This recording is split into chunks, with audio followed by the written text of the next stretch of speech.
In this week's episode, we travel to Colorado, where we get delayed by snow. We see some dinosaur bones in the wild and rocket to Kansas for a harvest host that's out of this world. Hold on, we're about to blast off.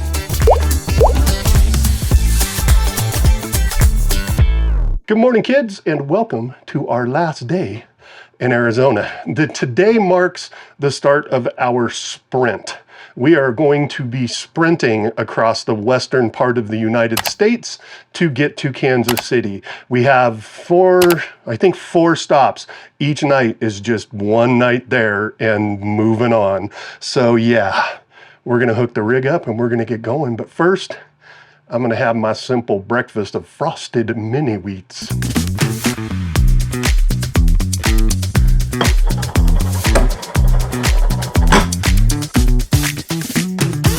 Breakfast time. Yum.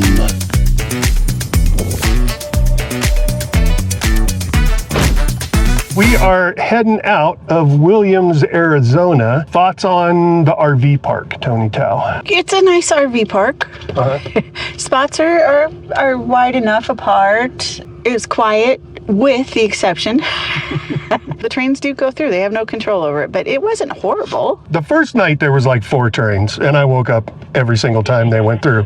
But the next 2 nights, it was only like 2 trains that went throughout the night. But they are freight trains. They do blow their horn 12 feet behind your rig, so there is no sleeping through it. It's within walking distance of downtown. Yes. It's within walking distance of a grocery store. I actually really liked this campground. I would stay here again. It was reasonably priced. I would agree. I would stay here again. Thoughts on the little town of Williams? It's Route 66, and everybody loves a good Route 66. Yeah. We were only here for 3 days, but we made the best out of it. I mean, we went out to the Grand Canyon, we sightseed, but we did spend one day just kind of relaxing and chilling, and that was kind of nice too. Yeah, that's the one advantage of full-time RVing. You don't have to be going and doing something every single day. You can take a day to just relax. All right, so today is up to Monument Valley, Utah, and drive weather says we might actually hit some light snow going through Flagstaff, and then there will be possible thunderstorms along the route up to Monument. Because you know I love a good thunderstorm. All right, Gracie, are you ready to adventure on up to Utah? I know you're vibrating. You're like, it's travel day. Let's go, go, go. She's so ready. All right, can I get a snoop boop?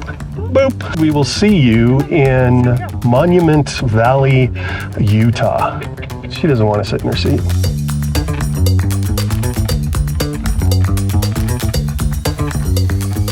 Well, that snow that we might get, we're getting it. And before the snow, what else did we get? Oh, we had a little bit of hail as well. It's going to be an all-the-weather day. For us, when we find ourselves in a situation like this, we just don't rush. Anyway, we're heading into a 2-mile, 6% grade, so we'll see how that goes in this weather. What you doing over there, crafty gal? Crocheting. What are you crocheting? I am working on a Afghan. So you just make squares and then put all the squares Different together? size squares. It's going to be like a mosaic. Hey, there's another Brinkley. Hello, Give him a wave. Hi, Brinkley. How you doing down there, Gracie girl?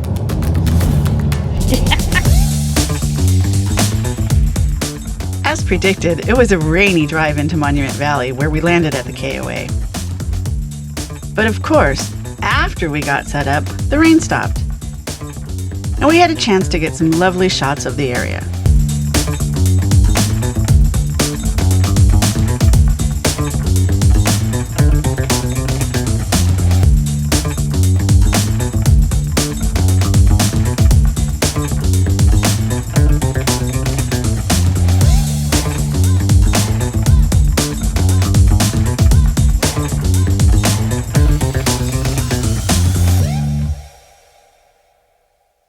Thoughts on the KOA?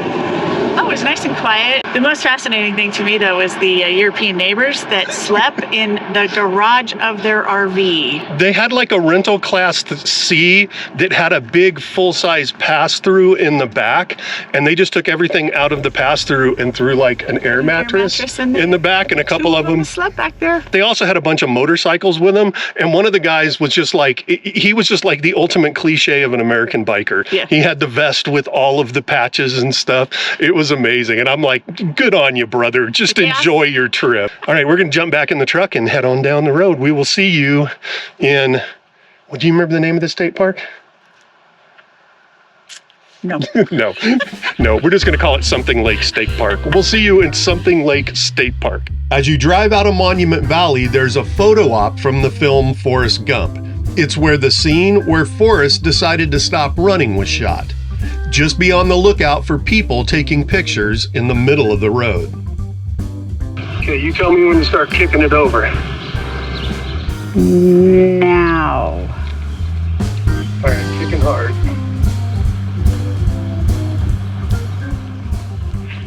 You hit a couple of branches up at the top. Hold on. But they were real light, so. No, you're fine. Now it looks like if you come back a little bit more, you'll be more level. Okay, you tell me where you think it is. I'd say right there. I feel like you're going to be level. Well, good morning, kids. We may have a bit of a dilemma this morning. We are just outside of Grand Junction, Colorado, and we're supposed to drive up to just outside of Idaho Springs, but it looks like this winter storm warning or winter storm advisory is going to stay in effect until about 9 a.m. So it was supposed to be over at about 6 a.m. So the roads might be snowed over trying to get up to the Idaho Springs area today. So I'm gonna get a cup of coffee, and then I'm gonna look on the old internets and see what the road conditions are like.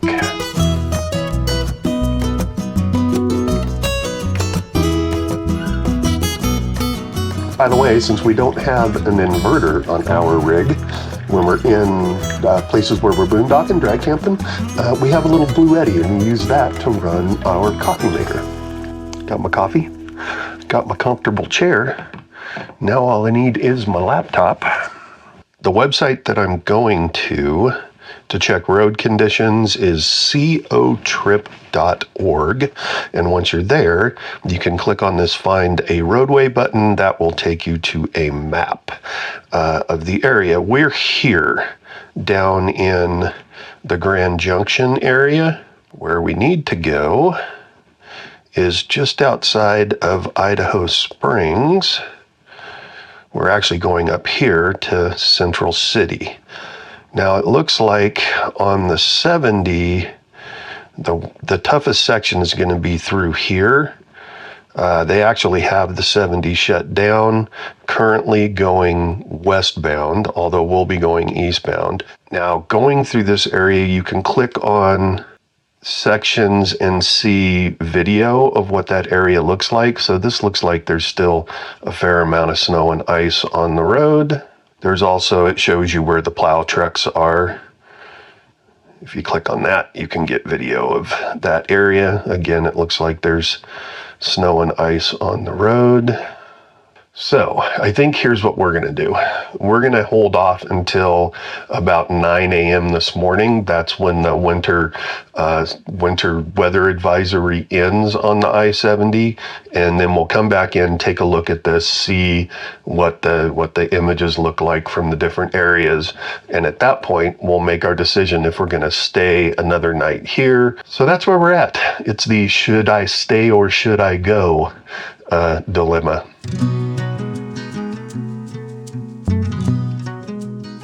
Well, we figured since we were holed up in Grand Junction for another night, we would do like any adventurous RVer would do and go on Atlas Obscura, and found ourselves the Trail Through Time. What's Trail Through Time, Tony? I have no idea. Sure you do. It's a trail through an old quarry that supposedly also has some exposed dinosaur bones. So We're gonna go see if we can find some dinosaur bones.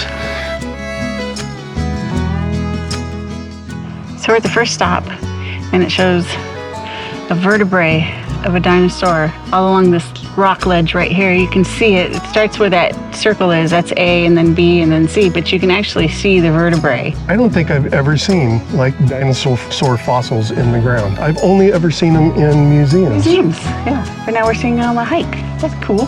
This is super cool. That's neat.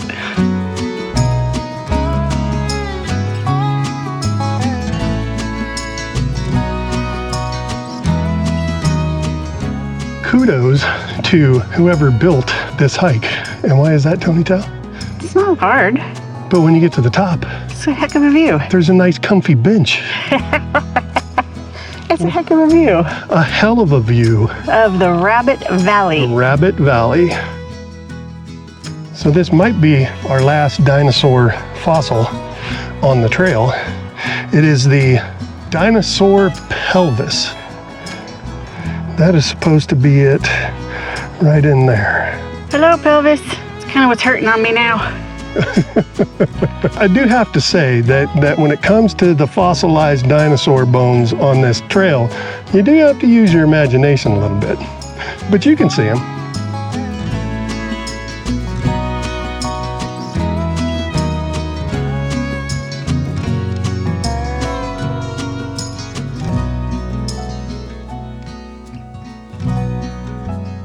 Well, that was the trail of time. We are terribly, terribly out of practice And unprepared. and completely unprepared because we didn't bring any water with us. New rule. Anytime we say walk or hike, we bring water. Yes, that was digging the hole. Now we need to go fill it.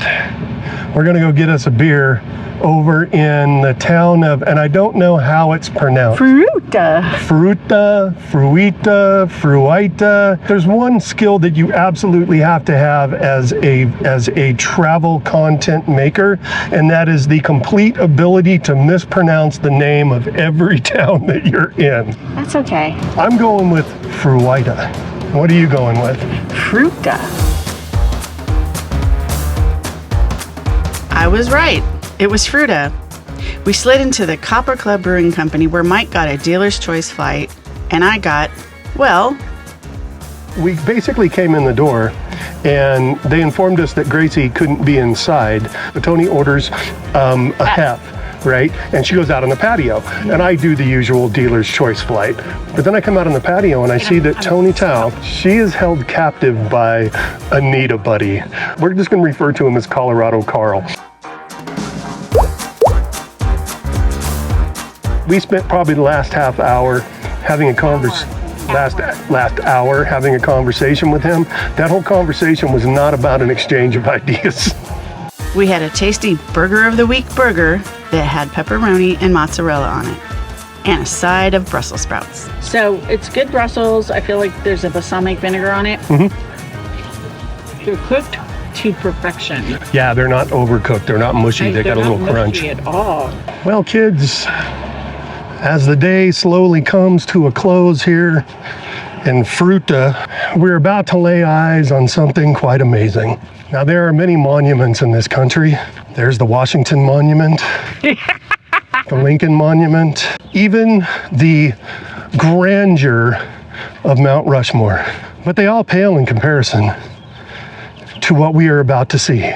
It is a monument to Mike, The Headless Chicken. the Headless Chicken.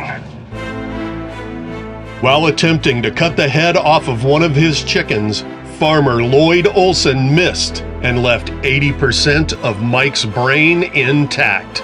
Mike went on to live and earn thousands of dollars from his career as a sideshow attraction. Mike may not have had a head, but his heart was full of spark.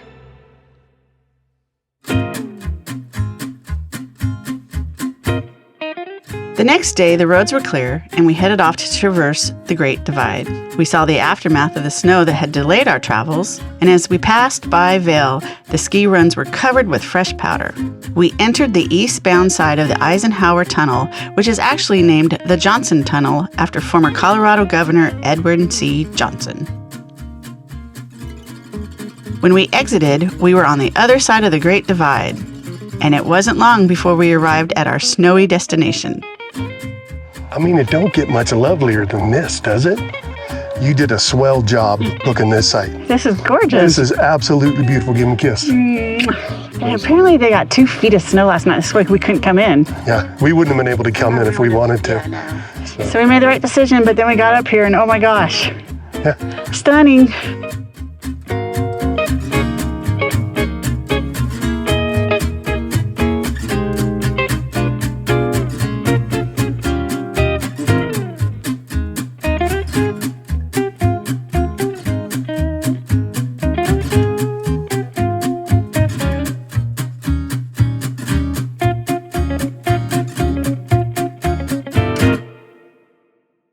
Well, good morning, kids, and welcome to the Denver West Central City KOA. It's just outside of Idaho Springs, Colorado, if you know where that is, which is all just a bit west of Denver.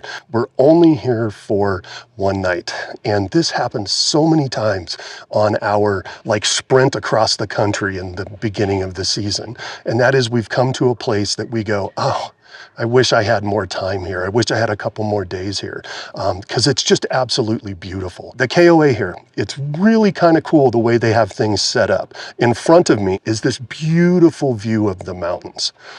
They have some sites set up for trailers so that when you back in and you have your big window looking out the back towards this beautiful mountain view, you have the hookups on the proper side.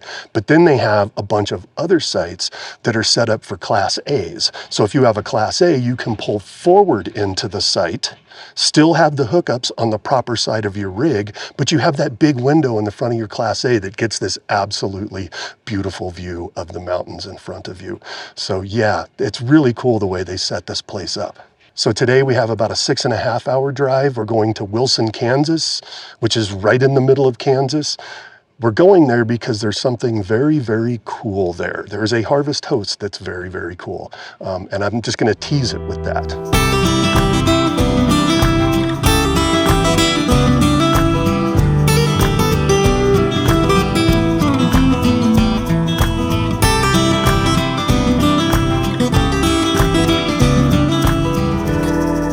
I am here with Matthew, who is the owner of what? Tell me about this place.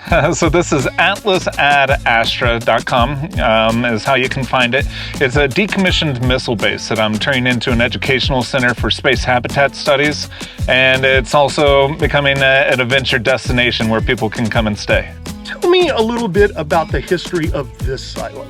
They started construction here back in 1959. This was all kind of a response to Sputnik going up. As if the Soviet Union had the rocket technology to send a spy satellite into space, they could send nukes over our way. The Atlas, it could travel over 5,000 miles, pretty much hit any target in the Northern Hemisphere. And this carried a thermonuclear warhead that was over 300 times more powerful than what we dropped on Japan in World War II. They had a concrete plant on the property. When they started pouring this bunker, they didn't stop until it was done. So it's one continuous pour that goes 176 feet down. The concrete here at the surface is 9 feet thick. You have 3-inch thick rebar tying everything together. These blast doors are 3 foot thick, 75 tons each. So you had large hydraulic rams that would open up the doors, an elevator would lift the rocket to the surface, then it would launch. The rocket was stored in what was called a crib. You had 9 floors that held it in place, and those floors were attached to large springs on the wall. So if an explosion happened up above, the entire floor system could move on shock absorbers. The rocket was already fueled with kerosene, then they would put in that last fuel mixture, which was liquid oxygen. So the whole process of raising it, fueling it, and launching it took about 15 to 20 minutes. So that's the story of the silo itself. But I think the interesting story here is you. Okay. What possesses a guy to wake up in the morning and go, I'm gonna buy a missile silo? You know, I left Kansas when I turned 18, thought I would never come back. Started working for nonprofits that took me all over the world. I told a friend, you know what I would love to do is find an old abandoned castle or church in Germany or something and turn it into a hostel for backpackers and travelers. Never thought I would own my own modern day castle right here in Kansas. I came across this property in 2013, and I was just going to take some photographs, video, try and market it online.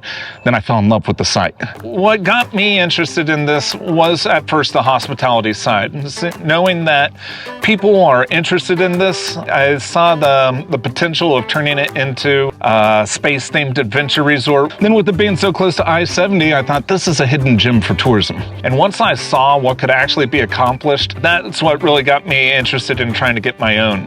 I am leveling out a big circle driveway over there. That'll become the new RV park. I'm going to trench in electric, water, plumbing, have full hookups. What's the biggest challenge you faced once you purchased this silo? Funding is always a big challenge to get going. My initial investor tragically died a year after we bought the place. And so for several years, I just sat really kind of paralyzed. I really didn't know how to move forward without any money. Until I finally came to the realization nothing's going to happen unless you come out and start working. You know, over the years, I have been working together with different companies and trying to feature their products and such here. It's a lot to do as just one person. So getting others involved is something that I'm always reaching out and trying to do. Next, we come to these two large blast doors. So this is made of manganese. It has a higher melting point than regular steel. You may have noticed as we came down the stairs that we've gone around a corner, another corner, another corner. Engineering is such that explosive force for coming down here, each time it has to stop and turn, it's going to lose up to 10% of its energy. If there's somebody out there who can help you with funding, how did they get a hold of you? How did they get in touch with you? On my website, atlas@astra.com, it has my contact information. I'm doing a 2-night all-inclusive giveaway for stay in the Airbnb. For every $1 that gets donated to my GoFundMe campaign, you get 2 entries to win that giveaway. So next we're going to go down to the lower level, the launch control room. I'm developing that into the main Airbnb with 2 bedrooms, 2 bathrooms, a spa and lounge area. Right over here is the original launch control desk. Unfortunately, they gutted it when they left. What I plan on doing is cleaning this all up, replacing this panel with a touchscreen monitor, and digitally recreating what it would have looked like. That way you could go through a simulation of launching the missile. So last night, when we first got here, you and I chatted for a couple minutes out here. You said something to me that made me immediately go, I like this guy. Okay. What you said was, I'm a dreamer.